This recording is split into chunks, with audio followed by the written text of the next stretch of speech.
সকলে মিলে আপনাকে আমরা সমর্থন দিয়েছি। আর আপনি বলে বসলেন যে ছাত্ররা আমাকে বসিয়েছে, ওরা কি আমার নিয়োগদাতা। আবার নিউ ইয়র্কে কোথায় গিয়ে বললেন আরেকজন মাস্টার মাইন্ড। আপনার কথাবার্তার মধ্যেও তো একটু অসঙ্গতি আমরা লক্ষ্য করছি। ভাই, অতীত যারা বাংলাদেশে বা পাকিস্তান আমল থেকে যারা যুদ্ধ করেছে, যোদ্ধা, তারা তো কখনো এইভাবে মাঠে নেমে ক্ষমতার অংশীদারিত্ব চায় নাই। আপনাদের কি হয়েছে? সব জায়গায় বক্তৃতা করে বেড়াচ্ছেন, আবার বলেন আগামী দিনে ক্ষমতা যাওয়ার নাকি আপনাদের খুব নিশ্চিত হয়ে গেছে। ন্যাশনাল চিলড্রেন পার্টি, আমি এক সময় খেলাঘর করতাম শিশু কিশোরদের নিয়ে। আপনাদের কথাবার্তায় মনে হচ্ছে যে আমরা কি শিশু কিশোরদের হাতে বাংলাদেশটা ছেড়ে দেব? আপনারা তো আপনাদের ভাই যারা শহীদ হয়েছে তাদের কথা খুব বলছেন না। আপনারা এখন রাষ্ট্রীয় সমস্ত বিষয়ে কথা বলছেন, আন্তর্জাতিক বিষয়ে কথা, অবশ্যই কথা বলবেন না কেন? ছাত্রদের তো এটাই ভূমিকা হবার কথা। আমাদের ছাত্র জীবনেও আমরা তাই করেছি।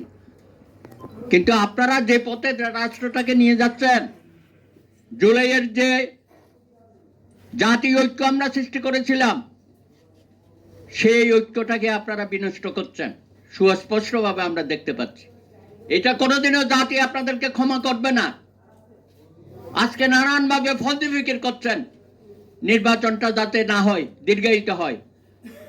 তার মধ্যে আবার অন্যান্য দল, আপনারা জানেন কারা কারা এনসিপির সাথে একই সুরে কথা বলছে। আবার স্থানীয় সরকার নির্বাচন নিয়ে বলছেন না এটা আগে হওয়া উচিত। কথার মারপ্যাচ না, এমনি নানান সমস্যার মধ্যে আছে সরকার। তার সফলতা কতটুকু আপনারা বুঝতে পারছেন। প্রতিনিয়ত জীবন যুদ্ধে আমরা জর্জরিত।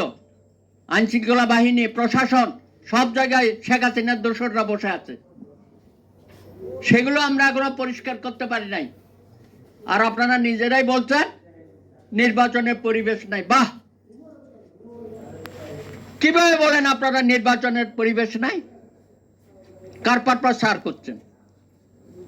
কাদের ষড়যন্ত্রে আপনারা মেতে উঠেছেন? আপনারা তো আরেকটা বাংলাদেশকে গৃহযুদ্ধের দিকে ঠেলে দিচ্ছেন। আপনারা পালিয়ে যাব স্বৈরাচার, প্রতি স্বৈরাচারকে পুনর্বাসিত করার এজেন্ডা বাস্তবায়িত করেছেন। সুতরাং আমরা আজকের এই সভা থেকে হুঁশিয়ারি উচ্চারণ করতে চাই, আগুন নিয়ে খেলবেন না। আমরা একটা শান্তি সমৃদ্ধশালী বাংলাদেশ প্রতিষ্ঠা করতে চাই। সুষ্ঠু নির্বাচনের মধ্য দিয়ে ক্ষমতা হস্তান্তর চাই।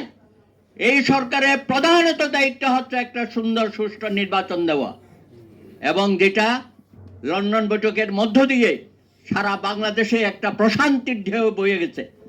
সবাই এখন নির্বাচন মুখে হয়ে গেছে। এই সরকারকে ব্যর্থ করার জন্য আপনারা কয়েকটি দল, এই শিশু দল সহ আপনারা উঠে পড়ে লেগেছেন। আমরা তো ঐক্যমতে পৌঁছেছি, বিভিন্ন বিষয়ে আমাদের ঐক্যমত হয়েছে। সংস্কারের বিষয়ে বিএনপি সহ আমরা 31 দফা 3 বছর আগে দিয়েছি। এখন এসে আমাদেরকে সংস্কার শেখান। এই সংস্কারের নামে আপনারা বাংলাদেশে কুসংস্কার করার চেষ্টা করছেন, সেটা প্রতিহত করা হবে। তাই আসুন আজকে সকলে মিলে এই সরকারকে বলি, জনাব তারেক রহমানের সাথে বৈঠকের মধ্য দিয়ে সারা দেশে যে বার্তা দিয়েছেন, সেই বার্তা অবশ্যই বাংলাদেশে কার্যকর করতে হবে। না হলে আপনাদেরকেও ফখরুদ্দিন মঈনুদ্দিনের মতো পালিয়ে যেতে হবে। আমি আশা করব জনাব ইউনূস সাহেব সেই পর্যায়ে আমাদেরকে নেবেন না। অনেক অনেক ধন্যবাদ।